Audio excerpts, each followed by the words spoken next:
ሳይበር ደህንነት ለዲጂታል ኢትዮጵያ መሰረት የሚለው የስድስተኛው የሳይበር ደህንነት ቀን መሪ ቃል ትርጉሙን ሰፋ አድርገን ካየነው በርከት ያሉ በውስጡ ያጨቃቸው ጉዳዮች አሉት።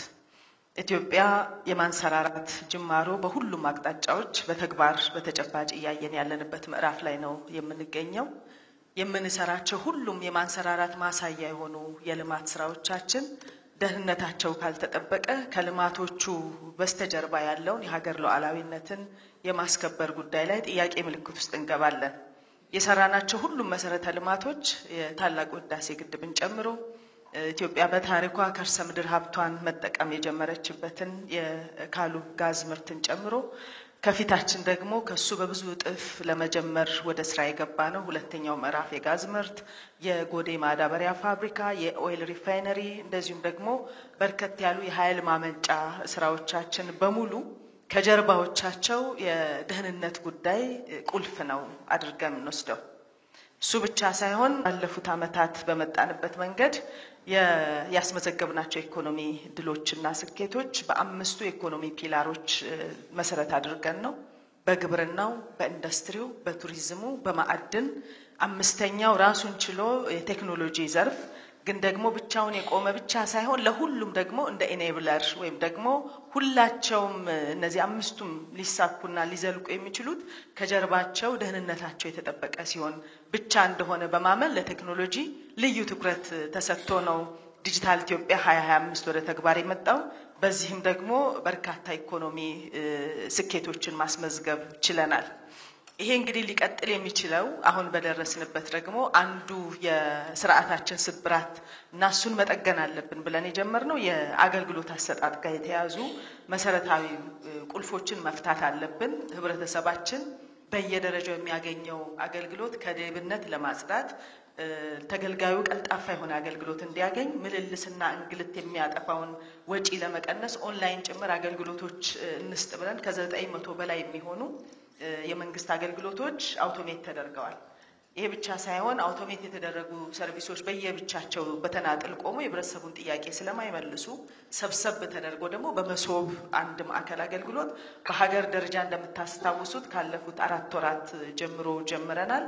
በሁሉም ክልሎች ደግሞ ይሄ አገልግሎት በአንድ ማዕከል በርካታ ተቋማት እርስ በርሳቸው ተሳስሮ አገልግሎቶች መስጠት ጀምረናል። እነዚህ አገልግሎቶች በራሳችን አቅም በራሳችን ወጪ በቴክኖሎጂ ያመጣነው እምርታ የራሳችን ወጣቶች የራሳችን ተቋማት ምን ያህል የቴክኖሎጂ አቅማችን እያደገ እንደሆነ ማሳያ የሆኑ በትስስር የሚሰሩ ስራዎችን በመስራታችን እጅግ የላቀ ኩራት ነው የሚሰማን። የሀገር አቅም እያደገ መሆኑን እያረጋገጥን መጥተናል።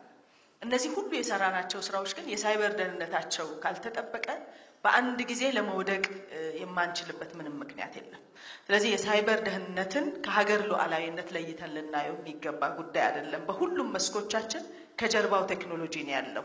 በሁሉም ልማቶቻችን የጀመርናቸው የፋይናንስ እንቅስቃሴዎች በሙሉ ናሽናሊ በትሪሊዮኖች ሀብቶችን እያንቀሳቀስን ያለነው ዲጂታሊ ነው።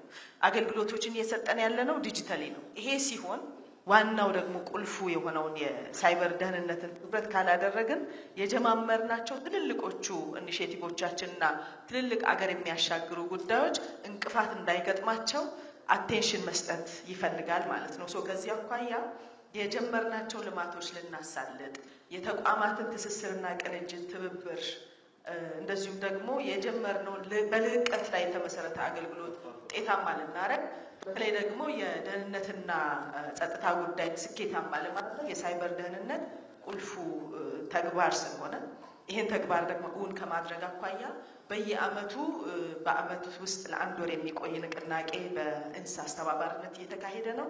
ይሄ ንቅናቄ አንድ ወሩ መልሶ ግንዛቤውን ለሰው መልሶ ለመቀስቀስ ካልሆነ በስተቀር በአንድ ወር በተካሄደ ግንዛቤ ስኬታማ ይሆናል ማለት አይደለም።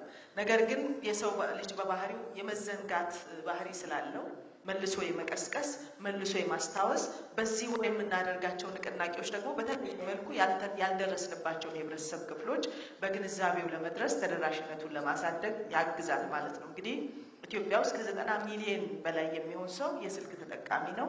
ከ50 ሚሊዮን በላይ ሰው ኢንተርኔት ተጠቃሚ ነው። ስለዚህ ይሄ ሁሉ ሰው የሳይበር ደህንነት ግንዛቤ ከሌለው በስተቀር ብዙ ጥፋቶች ሊመጡ የሚችሉበት እድል አለው።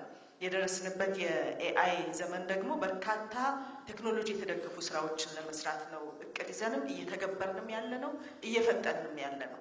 እነዚህ ሁሉ ስራዎቻችን ስኬታማ ሊሆኑ የሚችሉት ውጤታማ ሊሆኑ የሚችሉት ሊዘልቁ የሚችሉት መጀመራችን ብቻ ሳይሆን ዋናው ጉዳይ ዘላቂ የሆነ የቴክኖሎጂ እድገት ዘላቂ የሆነ የቴክኖሎጂዎችና የልማቶቻችን ደህንነት ማስጠበቅ ትልቁ ስራ ስለሆነ ለሱ ትኩረት መስጠት የሁሉም ባለድርሻ አካላት ኃላፊነት ነው ማለት ነው። የማስተባበሩን ድርሻ ኢንሳ የወሰደው እንጂ ሁሉም የጸጥታና ደህንነት ተቋማት በተለይ ደግሞ ተጠቃሚ የሆነው ሁሉም የመንግስት ተቋም በተለየ መልኩ ደግሞ የሚዲያና የመገናኛ ብዙሃን ያለን ኃላፊነት ማህበረሰቡን በማንቃት ማህበረሰቡን በማስገንዘብ ይሄ ተግባር የእያንዳንዳችን ነው የሚለው በአግባቡ አውቆና ተገንዝቦ ተግባር ለመቀየር ትልቅ ሚና አለንና ይሄን ሚናችን እንድንወጣ በዚሁ አጋጣሚ አደራ ማለት እፈልጋለሁ። ግንዛቤውን የማስጨበጡ የዛሬው መክፈቻ ይሁን እንጂ በየክልሎቹ የሚኖሩ መድረኮችም ከዛ በዘለለ ግን በየሚዲያዎቹ የሚኖሩ ተከታታይ የግንዛቤ ማስጨበጥ ስራዎች ለፋይናንሻል ተቋማት፣ ለህዝብ መገናኛ ብዙሃን እንደዚሁም ደግሞ ለመንግስትና ለግሉ ሴክተር በስፋት እንዲሰራ ባለድርሻ አካላት ሚናችሁ እንድትወጡ በዚሁ አጋጣሚ አደራ ማለት እፈልጋለሁ።